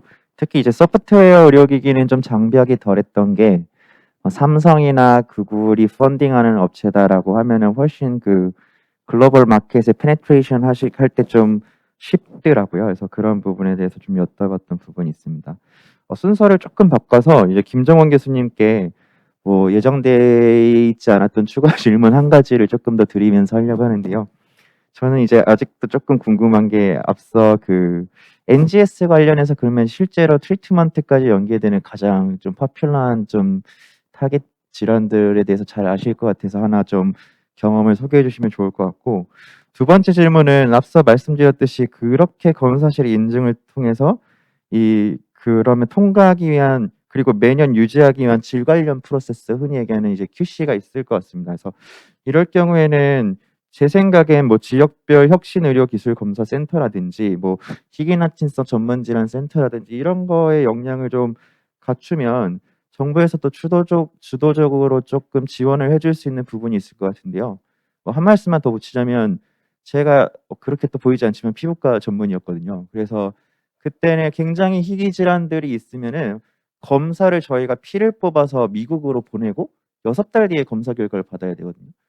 그러니까 아직까지도 우리나라가 그 정도, 제가 이제 전공이었던 게 12년 전쯤인데 그 정도 수준에 머물러 있는 건지, 그래서 조금 더 우리가 이제는 그런 좀 희귀난치성 질환이나 소수에 대한 배려를 검사에도 좀 배려할 수 있는 방안이 있는지 좀 여쭤보고 싶습니다. 네, 그 NGS에 대해서 좀 말씀을 드리면은 사실 이제 NGS를 하는데 제일 처음에 이제 이 적용된 분야가 사실 암 분야입니다. 근데 이건 제가 뭐 어디서 읽은 게 아니고 제가 생각했을 때 왜 그러냐 생각하면은 암에 대해서는 가격 저항성이 제일 적습니다. 그러니까 암에 걸렸다 그러면은 100만 원에 200만 원이고 환자들이 돈을 씁니다. 그래서 이게 좀 처음에 된 거라고 생각이 되고요. 실제로 그렇게 하다 보니까는 뭐 어떤 기술은 있지만 처음에는 고가이고 점점 하면서 이제 가격이 떨어지는 게 하죠. 그러면서 확산이 되는 거죠. 2010년대 초반에 암에 대해서 실제로 그때 있던 타겟티드 드럭, 그러니까는 이제 표적 치료제라고 얘기를 하죠. 이게 왜냐하면 그 암의 그 유전자 이상에 따라서 고기만 공격하는, 그러니까는 부작용이 거의 없고 이런 것들이 2010대 초반에는 한 30%였습니다. 그러니까 암을 랜덤하게 골라가지고 이 환자는 그런 약이 있냐 없냐. 근데 저게 2018년에 나온 논문을 보면은 50%입니다. 그리고 지금 해보면은 더 늘었을 겁니다. 그 얘기는 지금 암에 대해서는 드라마틱하게 지금 늘고 있다. 그러면 암이 아닌 건 어떻게 되느냐? 암이 아닌 거는 조금 이제 늦어지고는 있지만은 예를 들어서 당뇨를 예를 들면은 당뇨에 대해서 우리가 보통 이제까지 저도 의과대학에서 배울 때 어떻게 했냐면은 소아 당뇨가 있고 성인형 당뇨가 있습니다. 뭐 의학적으로 하면 타입 1 다이비티스, 타입 2 다이비티스 이렇게 얘기를 하는데 이게 최근에 당뇨에 대한 유전자 연구가 진행이 되면서 어떻게 되냐면은 타입 1 다이비티스, 소아에서 대한 거는 그게 자가 면역성 당뇨거든요. 그래서 그건 그냥 타입이 하나 있어요. 근데 성인형 당뇨는 유전학적인 연구가 진행이 되면서 5가지 타입으로 나눠지고 있습니다. 이게 미국에서는 재작년부터 실제로 본격적으로 그렇게 해서 그 5개 그룹을 나누고 다시 그걸 어떻게 치료하는지 이렇게 봅니다. 이걸 하는데 물론 여러 가지 뭐 현재는 아직 표준화되어 있는 게 아니라 뭐 제한이 있지만은 제일 핵심이 되는 그 근간이 되는 거는 유전적인 분석으로 인해서 당뇨가, 그러니까 성인형 당뇨가 한 가지 종류가 아니라는 거죠. 그러면 이제 여기에 맞는 이제 약이 나올 겁니다. 이게 하나의 그런 예고요. 이게 모든 질환, 암뿐만 아니라 암에서 축발됐지만은 모든 질환에 이렇게 되니까는 이런 식으로 드라마틱하게 사실은 진행이 되는 게 사실 유전자, 아까 말씀드린 것처럼 1인당 100GB의 데이터를 캐링하면서 이런 것들에 대해서 한다고 하는 겁니다. 그러니까 미국에서 100만 명을 하는 것도 이런 의미고요. 근데 검사실의 제 질관리 프로세스에서 말씀을 드리면은 사실 지금 좌장께서 굉장히 중요한 좋으신 제안을 해주셨는데, 예서 지역별 의료 혁신센터 이런 거 있으면은 좀 굉장히 좀 좋을 것 같습니다. 저 생각에는. 제가 제 검사실 질관리 프로세스에 대해서는 제가 부단히 합니다. 그리고 우리나라가 사실은 어떻게 보면은 제가 의료보험 수가는 미국에서 10분의 1인데요. 10분의 1도 아니죠. 20분의 1도 되는 것도 굉장히 많습니다. 그런데도 불구하고 우리나라 환자들의 요구도 수준은 미국의 예를 들어서 주요한 병원, 뭐 하버드 대학병원 무슨 그 슬로운 캐터링이라든지 이런 데 수준에 있는 수준의 진료 수준을 요구합니다. 한마디로 해서 글로벌 톱 레벨에 있는 수준을 요구합니다. 그러다 보니까 저희 국내에 있는 검사실도 지금 주요한 대학병원들, 그러니까 다는 아니지만은 한 10여 개 병원은 미국의 CAP라고 하는 인증 검사실 제도가 있습니다. 거기에 인증을 받고 있습니다. 제가 있는 삼성병원이 지금 제일 오래됐는데 지금 25년 됐거든요. 25년, 26년쯤 됐죠. 그래서 미국에 있는 CAP라고 하는 그래서 인증을 받아서 저희가 클리어 액트라고 하는 검사실 관리법이 있습니다. 미국에. 근데 그 클리어 그 서티피케이트를 받고 있습니다. 그거 뭐 돈 1년에 한 3억쯤 들어가거든요. 그런데도 그걸 하고 있습니다. 그러니까는 그런 레벨을 하고 있고 저희가 하다 보니까 다른 대학병원도 경쟁 차원에서 또 오고 하니까 한 10여 개 정도가 지금 하고 있는데 이런 식으로 해서 질 관리 프로세스는 정말 미국의 톱 레벨을 하고 같은 스탠다드로 지금 하고 있다. 그러면은 그 사실 지역별 의료 그 혁신 센터 같은 게 좀 만들어져서 좀 더 자유롭게 지금은 아까 좀 장 부장님이 이제 그러면 비용 효과성 때문에 이걸 한번 승인하는 게 굉장히 어렵다. 저도 동의합니다. 왜냐면은 미국에서 일하는 헬스 이노베이션이 무조건 처음부터 미국이라고 하는 제도 자체는 사실은 비용 효과를 따지기보다는 엑설런스를 먼저 따지거든요.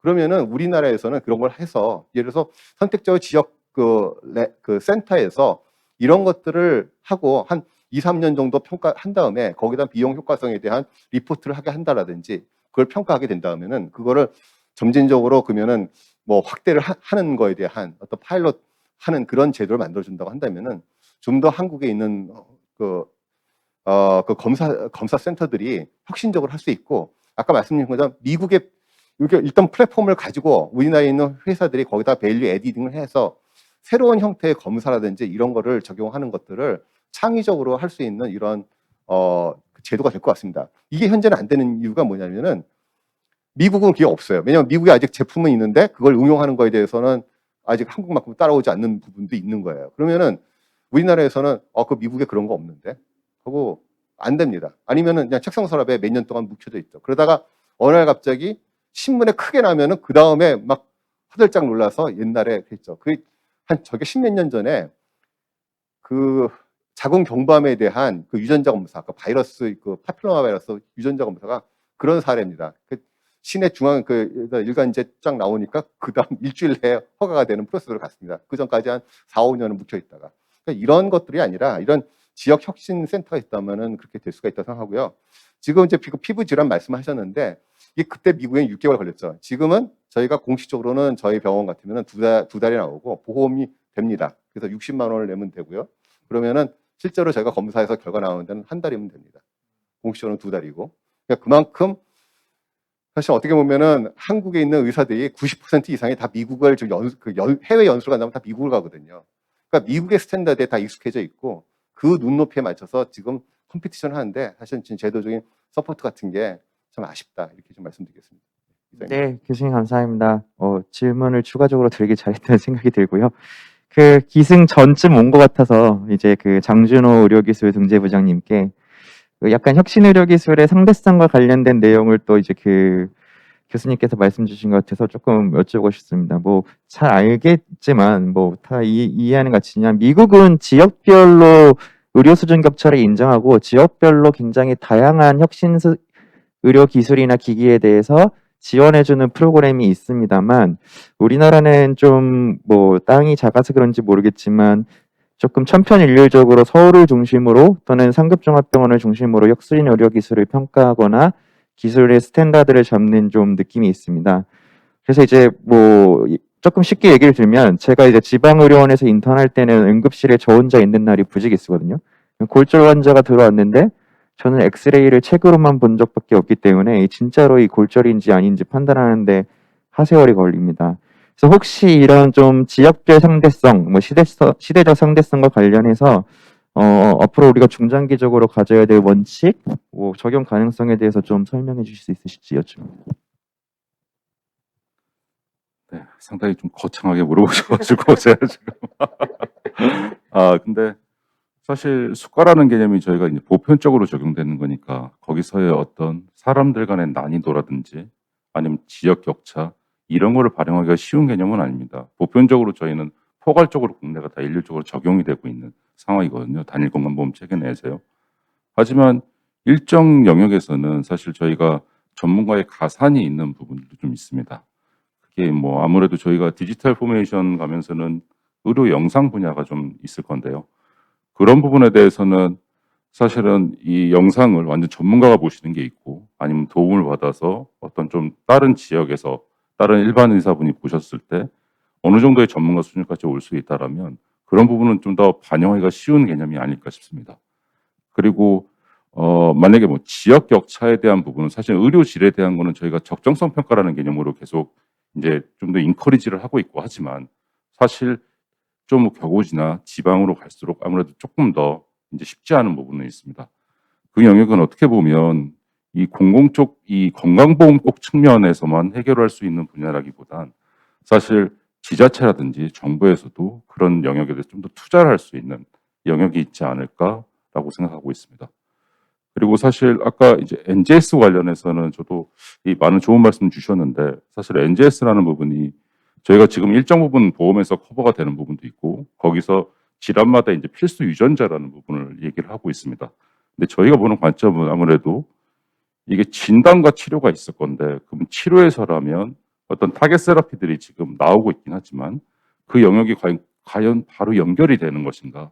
그럼 진단이라는 부분은 지금 희귀질환 영역에서는 일부 질환 외에는 사실 거기서 유전자를 필수 유전자를 뭐 딱 여러 가지를 지정하고 있지는 않습니다. 왜냐하면 희귀 질환이기 때문에 그 진단 영역에서는 하지만 그 진단을 했을 때 그럼 그 다음에 어떤 치료로 바로바로 넘어갈 수 있느냐의 개념이 보험에서는 이게 직접적으로 연관이 되느냐라는 걸 사실 가장 중요하게 생각하고 있습니다. 근데 아까 그 김종원 교수님 말씀하셨듯이 그렇다면 뭔가 해볼 수 있는 영역이 있어야 되는 거 아니냐 먼저 이런 영역에 대해서는 혁신의료기술 쪽의 관련 개념에서는 아무래도 조금 한시적으로라도 일정 영역에서는 사용을 해보고 거기서의 결과를 볼 수 있는 방향으로는 저희도 계속 생각은 하고 있습니다. 예, 이상입니다. 네, 감사합니다. 이제 다들 배가 고프실 것 같아가지고 마지막 두 그 부처 관계자분께 짧게 여쭤보고 끝내겠습니다. 먼저 좀 가볍게 식약처 성홍모 과장님께 뭐 아까 디지털 헬스기기 규제 지원과를 소개시켜 주셨는데 굉장히 흥미로운 부분인 것 같습니다. 이제 지원이라는 워딩이 눈에 띄는데요. 혹시 뭐 관련한 역할과 권한에 대해서 조금 더 설명 가능하실지 여쭙니다.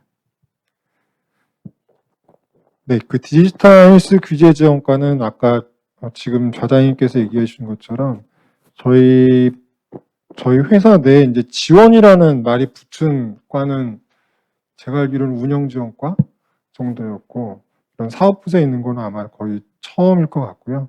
기본적으로 이 부서는 이제 의료기기 심사부 산하 조직이기 때문에 이 과에서는 소프트웨어 의료기기에 대한 허가 심사를 전담을 할 것이고요. 그리고 소프트웨어 의료기기에 대한 그 제품화 지원 상담을 전문으로 도맡아서 할 거고, 그다음에 이제 제품 개발하시는 분들의 어떤 규제 예측성을 위해서 각종 가이드라인을 만들 거고요. 마지막으로는 이제 법이나 규정들이 현재 저희가 가지고 있는 의료기기법이나 아니면 그 밑에 하위 규정들이 좀 공장에서 대량 생산하는 하드웨어 쪽에 어떤 적합한 소프트웨어에 좀 잘 맞지 않는 규정들이 있습니다. 그런 것들을 계속 개발해서 정비하는 일들, 이렇게 네 가지들을 주로 담당할 부서가 되겠습니다. 네, 감사합니다. 뭐 꼭 필요한 역할이라고 생각이 들고 있고요. 그 뭐 마지막으로 복지부 이마람 팀장님께 여쭤보고 싶은 거는 뭐 여기 계신 분들이 대부분 기업인들이시니까 사실 우리나라 의료기기 산업의 주요 매출액 상위는 다 치과, 피부과, 성형외과, 비급여 영역이거든요. 그래서 이제 본부처에서도 많은 노력을 하고 있지만 사실 이게 BM이 확실하지 않은 이상은 우리나라 의료기기 시장에서도 안착하기도 좀 어려운 현실입니다. 그래서 뭐 관련 문제를 충분히 인지하고 계시고 고민하실 거라 생각을 하는데 좀 이런 걸 개선하고 기업들이 활용할 수 있는 제도나 또 새롭게 준비 중인 내용이 있으신지 좀 여쭤보고 싶습니다. 일단은 그 말씀하신 부분은 대부분 다 비급여 영역이 맞습니다만은 그러니까 초음파 진단 같은 경우에는 물론 얼마 전까지는 이제 많이 비급여 영역에 있었습니다만 이번 정부 들어가지고 건강보험 부상성 강화 이제 대책을 초음파 부분에 많이 이제 급여를 하면서 예, 초음파 영역에서는 우리나라가 상대적으로 이제 경쟁력인 부분이어서 급여 영역에도 많이 지출해 있는 부분이라고 좀 말씀을 드리고 싶고요. 아까 심평원 장부장님께서 말씀하셨습니다마는 이제 그러니까 어떤 혁신 의료 기술이 나왔다고 했을 때 급여 영역에 좀 진입을 돕기 위해서 이제 좀 안전성만 어느 정도 담보가 된다고 한다면은 유효성에 대한 좀 임상적인 데이터 축적이라든지 이런 게 좀 부족하더라도 이제 혁신 의료 기술이라는 트랙을 통해 가지고 이제 신료 기술 이제 평가를 받기 전에 좀 유예를 주면서 일정 기간 동안은 이제 뭐 임상에서 써보면서 거기서 쌓인 이제 데이터를 가지고 나중에 다시 또 급여를 추진할 수 있도록 하는 제도라든지 그리고 이제 그 아무래도 새로 개발된 이제 혁신 의료 기술이나 뭐 이런 디지털 치료제 이런 것들은 임상 데이터가 부족할 테니까 그런 거를 좀 그러니까 국내 뭐 병원이나 뭐 의료기관에서 쌓을 수 있도록 뭐 이제 뭐 의료기관이랑 의료기기 기업들 간의 컨소시엄이 이제 형성이 되면은 거기에 대해서 어떤 뭐 좀 선제적으로 창원할 수 있게 한다든지 이런 것들을 저희 보건복지부와 이제 진흥원이 함께 좀 지원을 하고 있는 제도들이 있습니다. 네, 감사합니다. 그래서 뭐 적극적으로 관련 제도를 이제 계속 복지부와 상의하시면 좋을 것 같고요. 뭐 시간이 조금 남았는데 저희 점심시간이니까 플로어에 혹시 질의 있으시면 짧게. 네, 이상수 대표님. 네. 예, 감사합니다. 제가 솔직히 질문을 많이 했는데 저장 선생님께서 다들 카바를 너무 잘 주셔가지고 질문이 다 해결된 것 같고요. 하나만 더 제가 선모모 과장님께 좀 여쭙고 싶습니다. 보통 저희가 디지털 헬스하고 뭐 이렇게 행사를 하다 보면 결국 기승전결해가지고 보험으로 끝나거든요. 사실상 제가 지금 업체 입장에서 보게 되면은 마켓에서 컨티뉴 봤을 때는 일단은 인허가 이게 해결이 안 되면 그냥 뒤는 없기 때문에 그걸 좀 여쭙고자 싶습니다. 최근에 제가 인허가로 제가 핸즈온하는 입장은 아니지만 보게 되면 굉장히 고무적이었던 게 특히나 디지털 헬스 관련해서 저희가 주도권을 좀 지고 나가고 있다는 모습을 봤거든요. 특히나 시약처에서 보통 통상적으로는 해외 제도를 그냥 많이 준용을 했지만 저도 이렇게 해외 업무를 좀 맡고 있다고 하니 그런 걸 듣게 되면 한국 정부가 좀 치고 나가는 것 같다. 굉장히 좀 뿌듯합니다, 솔직히. 그래서 저는 디지털 헬스 같은 좀 더 기회가 많다고 생각합니다.